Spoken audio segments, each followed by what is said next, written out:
హరి ఓం శ్రీ గురుదేవ దత్త.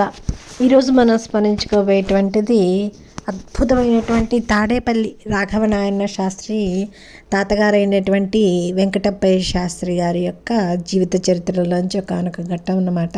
వీరికి కడుపులో శూలరోగం అనేటువంటి ఒక వ్యాధి ఉండేది. దాంతో వీరు విపరీతమైన బాధ అనుభవిస్తూ కూడా వారి పొట్ట పట్టుకొని మంచి మంచి సాధు సత్పురుషుల దగ్గరికి వెళ్ళి వేదం చదువుతూ భిక్షను స్వీకరించి వేద పిల్లల్ని పోషిస్తూ ఉండేవారు అన్నమాట. వేదం చదువుకునే పిల్లలందరినీ పోషిస్తూ ఉండేవారు. ఒకానొక రాత్రిపూట వారికి విపరీతమైనటువంటి కడుపు నొప్పి వచ్చి అమ్మ అమ్మ అంటూ మొలగడం మొదలుపెట్టారనమాట. ఇంతలోనే ఒక స్వరం వినిపించి, ఏ అమ్మ నాన్న పిలుస్తున్నావు అంటూ ఒక సుస్వరమైనటువంటి మధురమైనటువంటి గొంతు వినపడిందనమాట. నిన్నేనమ్మా అంటూ వీరు నిద్రలోనే సమాధానం ఇచ్చారు. మరి తగ్గించమంటావా అంటూ అమ్మ ప్రశ్నించారనమాట. లేదమ్మా, ప్రారబ్ధం అనుభవించే మోక్షాన్ని పొందాలని సంకల్పం అంటూ వీరు తెలియజేయడంతో అమ్మవారు తృప్తిగా అంతర్ధానమయ్యారన్నమాట.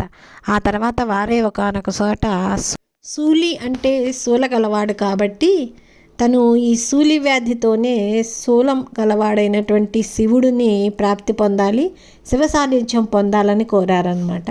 అలానే ఒకసారి వ్యాధితో ఉండి తపస్సు చేయడమే గొప్ప తపస్సు. అటువంటి తపస్సులోనే తను అమ్మ అని పిలవటంతోనే తన తపస్సుకు ఆధారమైనటువంటి మంత్రాన్ని కూడా తను స్మరిస్తున్నట్లయింది. వ్యాధి కథతోనే ఆధ్యాత్మికతని పొందిన ఒక అద్భుతమైనటువంటి వారనమాట.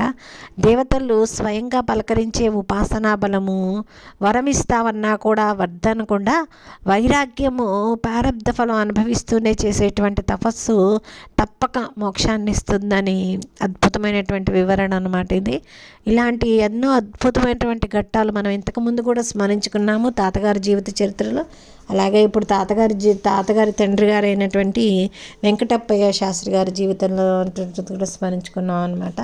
ఎంతో దత్తాత్రేయ స్వామికి, బాలా త్రిపుర సుందరికి ప్రీతిపాత్రమైనటువంటి వారు.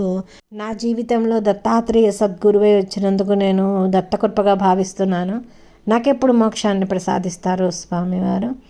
ఇలాంటి ఎన్నో అద్భుతమైనటువంటి ఘట్టాలు మనం స్మరించుకుంటూనే ఉన్నాము. హరి ఓం శ్రీ గురుదేవ దత్త. సర్వం శ్రీ దత్తార్పణమస్తు.